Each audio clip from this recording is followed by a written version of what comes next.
Energy News, 23rd of July 2025. We are in the pre-dawn of the super powerful Leo new moon. It is a portal of divine courage, sovereignty and self-expression, where you're going to fully embody yourself, go within and really find that deep inner trust and belief in yourself. It is no surprise if your body is purging today. Your discernment is sharp and you are being shown, sometimes uncomfortably, what you will no longer carry for others.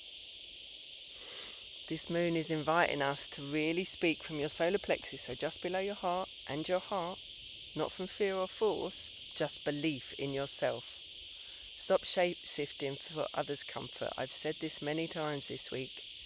Honour your energy like royalty, even when it means standing alone.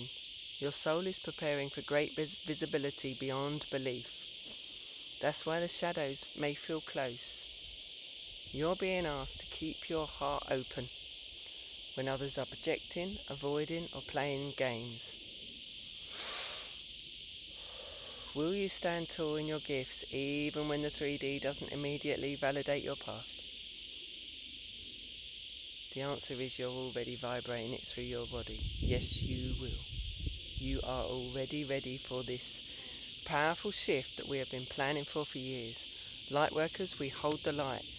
Anybody that understands energy, just really be in your field. Set the clearest intentions of your lifetime. Be in your power. Namaste.